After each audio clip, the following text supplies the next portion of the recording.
ഇനി മണ്ഡലങ്ങളിലൂടെയുള്ള യാത്രയാണ്. ഒന്നും ശരിയായില്ല.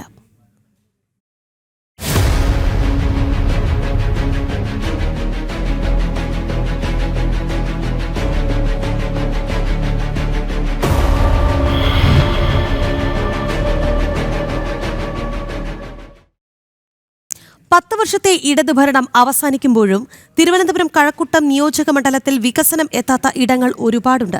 സഞ്ചാര യോഗ്യമല്ലാത്ത റോഡുകളും ഗതാഗതക്കുരുക്ക് മൂലം ശ്വാസം മുട്ടുന്ന ശ്രീകാര്യം പോലെയുള്ള നഗര കേന്ദ്രങ്ങളും ജനങ്ങൾക്ക് സമ്മാനിക്കുന്നത് ദുരിതയാത്രയാണ്.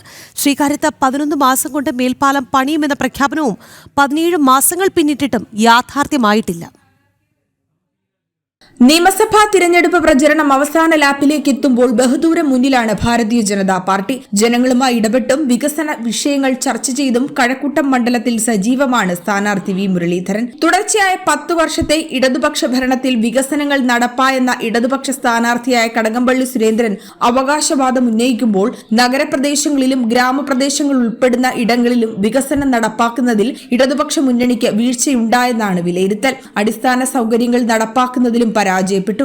സഞ്ചാര യോഗ്യമല്ലാത്ത റോഡുകളിലെ യാത്ര IT നഗരമായ കഴക്കൂട്ടത്തെ ജനങ്ങളെ വലയ്ക്കുകയാണ്.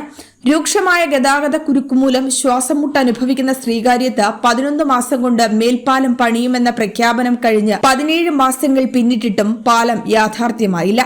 ഇടതുപക്ഷം വാഗ്ദാനങ്ങൾ നൽകി കബളിപ്പിക്കപ്പെട്ടതിൽ ഈ തിരഞ്ഞെടുപ്പിൽ ജനങ്ങൾ മറുപടി നൽകുമെന്ന് BJP സ്ഥാനാർത്ഥി വി മുരളീധരൻ പറഞ്ഞു. ശ്രീകാര്യം മേൽപ്പാലം, മണ്ണന്തല പൗടിക്കോണം റോഡ്, ആനയറ പേട്ട റോഡ്, ഇതൊക്കെ എത്രയോ ദശകങ്ങളായിട്ട് ചർച്ച ചെയ്തുകൊണ്ടിരിക്കുന്ന കാര്യങ്ങളാണ്.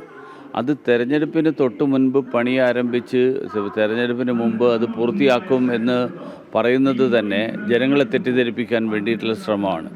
അത് ജനങ്ങൾക്ക് കൃത്യമായിട്ട് മനസ്സിലായിട്ടുണ്ട്. പണി പൂർത്തിയായിട്ടില്ല എന്നുള്ളത് സമയപരിധി കഴിഞ്ഞിട്ടും പണി പൂർത്തിയായിട്ടില്ല. ഇതൊക്കെ ഉള്ളപ്പോഴും ഈ പ്രഖ്യാപനമൊക്കെ നടക്കുമ്പോഴും മറുവശത്ത് കുടിവെള്ളം കിട്ടാത്ത 10,000-കണക്കിന് ആൾക്കാരുണ്ട്. റോഡുകൾ സഞ്ചാരയോഗ്യമല്ലാത്ത റോഡുകളുള്ള മണ്ഡലത്തിലെ നിരവധി പ്രദേശങ്ങളുണ്ട്. അങ്ങനെയുള്ള നിരവധി വികസന പ്രശ്നങ്ങൾ, ഈ പ്രശ്നങ്ങളൊക്കെ നേരിട്ടുകൊണ്ടിരിക്കുന്ന ഒരു മണ്ഡലമാണിത്. അതുകൊണ്ട് ഇതെല്ലാം ജനങ്ങൾക്ക് വ്യക്തമായിട്ടറിയാം. അതുകൊണ്ട് തന്നെ അതിലൊരു മാറ്റത്തിന് വേണ്ടിയിട്ടുള്ള താല്പര്യമുണ്ട്.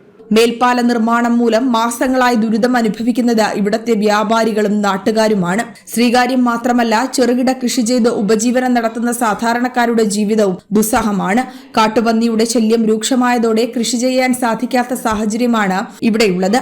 മണ്ണന്തല പൗടിക്കോണം റോഡും ആനേറ പേട്ട റോഡും സഞ്ചാര യോഗ്യമാക്കാൻ ഇടതുപക്ഷത്തിന് സാധിക്കാത്തത് പരാജയത്തിന്റെ തെളിവാണെന്നാണ് ആക്ഷേപം. വികസനങ്ങൾ നടപ്പാക്കിയെന്ന് വീമ്പു പറച്ചിൽ നടത്തുമ്പോഴും അടിസ്ഥാന സൗകര്യങ്ങൾ പോലും നടപ്പാക്കാതെ മണ്ഡലത്തിൽ വാഗ്ദാനം നൽകി കടകംപള്ളി സുരേന്ദ്രൻ കബളിപ്പിച്ചു എന്ന ജനരോക്ഷവും ഉയരുന്നു. ജനം, തിരുവനന്തപുരം.